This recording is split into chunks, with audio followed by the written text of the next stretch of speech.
I've done it. I've saved Elizabeth. She's okay, Father, she's okay. Grateful too. Well, you would be, wouldn't you? I think I'm actually in with a shot here. I might get the girl. Yeah, the combination worked. I thought maybe Quentin was lying, but as soon as I turned the last dial, I could hear the mechanism clunking as the door unbolted. It led into a short brick tunnel that quickly gave way to a very long wood-lined tunnel. Tiny too, I had a stoop. I guess it was some kind of access shaft. You wouldn't get a train in there. It was hard to walk. The planks on the floor were so uneven and covered in rubble, and I couldn't see very well. I got a torch, but there was something in the air, creosote I think, that made my eyes water, never mind the stink. Eventually I reached the end of this access tunnel. It opened out into a chamber carved crudely into the rock. This, I think, is where the drill would have been assembled. And off from the chamber, at a 45-degree angle to the way I'd come in, was another tunnel, and this was the real thing, easily big enough to fit a train. If the project hadn't been abandoned, one end of this tunnel would have been extended and attached to the overground rail network, and the other end would have been attached to France. But as history had panned out, it was being used for a very different purpose. I headed off down the tunnel that I now knew would lead to Elizabeth. It was easier going now. There was still rubble everywhere, but there were sleepers laid along the ground, which provided a bit of stability underfoot. But as I continued, the floor sloped downward, and what had been the occasional puddle of stagnant water was now ankle deep. I couldn't see far ahead. The uneven walls cast long shadows in the light of my torch, and the shapes they made were confusing. Sometimes it looked like it could be Elizabeth, but it never was. I was losing hope. Why would she be so far down the tunnel? I started shouting her name, but she'd been down there for 4 days now, and I don't think she'd had much to eat, if anything, so her voice was weak, and I'd almost passed her when I heard her reply. She gave this feeble, "Up here." I looked up. There was a rickety metal platform fixed high on the wall that I hadn't even noticed.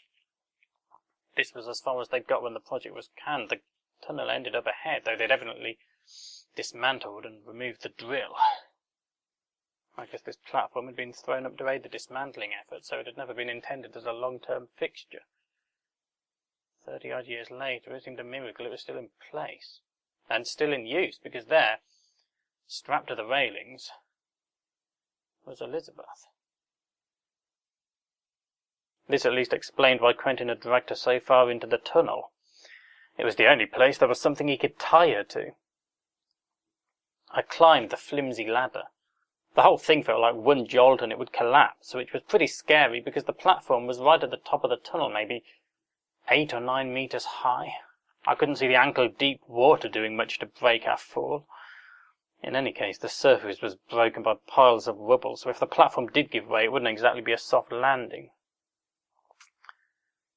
Elizabeth was a heartbreaking sight. She hadn't seen daylight, of course, in 4 days, and she recoiled when I pointed my torch at her. Her wrists were tied to the railing with thick rope, and caked in blood, I suppose from unsuccessful attempts to free herself. And don't forget, one of those arms was broken. Beside her was a trough of dirty water.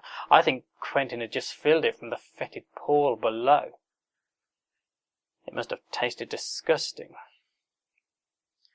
There wasn't much left. Her eyes were bloodshot. Her clothes were stained with piss and vomit, but even now, at her lowest ebb, in this hell that bastard had created for her, she looked beautiful. Even he couldn't take that away from her. I realized she still didn't know who I was, so I turned the torch to illuminate my face. She was all, "David, save me." She needed me. For the first time, she truly needed my help, and she knew it. Only I could save her now, when she must have given up all hope. I really was her guardian angel. I'd come prepared. I got out my penknife and cut the rope from her wrists, then helped her to her feet, and pulled out the bottle of water I'd got in my jacket.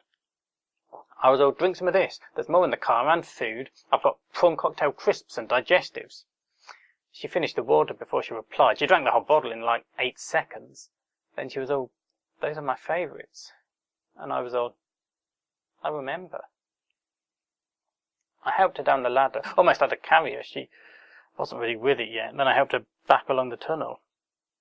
She didn't have much energy, so it was slow going. I tried to chat to keep her spirits up, but she was in no state to talk, so it was pretty one-sided. I was really nervous. Well, you know what it's like, talking to a girl you want to impress, afraid of saying something daft. I considered telling her about the jingle, but I figured that could keep. And anyway, I still needed to get my hands on Quentin's copy of the contract to replace the one I'd burned.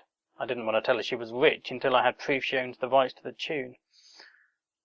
I'd get onto that once I'd finished saving her life. She nearly collapsed a couple of times, and I didn't know if she was going to make it. Eventually, though, we reached daylight.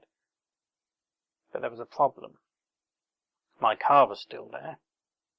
But there was another one, too, parked just a short distance from the tunnel entrance. Quentin's. I gave Elizabeth my keys and told her to get in the car while I dealt with this. As I approached Quentin's car, he got out and came towards me.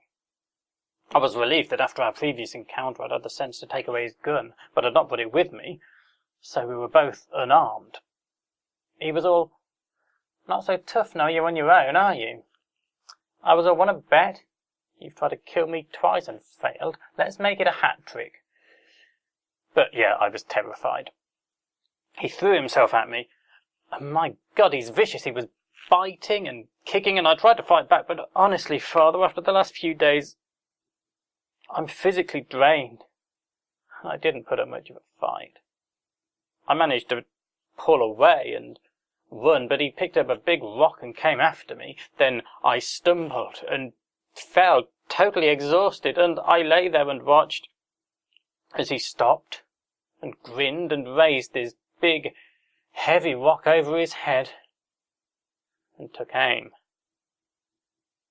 And I braced myself for the impact that would probably kill me. And then my car ploughed into Quentin's side and sent him flying. Elizabeth had saved me.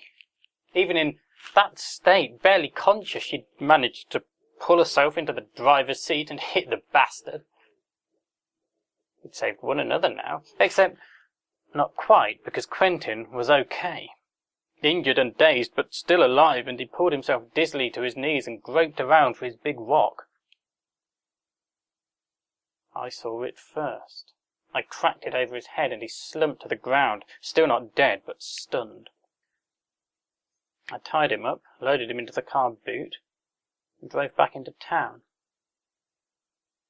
I dropped Elizabeth off at her friend Julie's house. She's going to stay there for a while. She was all, give me a couple of days to get my head together, then come and see me. We should have a chat. I think she's going to get back with me, Father. I think everything's going to be okay. That all happened last night. Quentin, he's still in the boot. Well, I couldn't decide what to do with him. But I've been thinking about it, and I've made my decision now. I know what I'm going to do.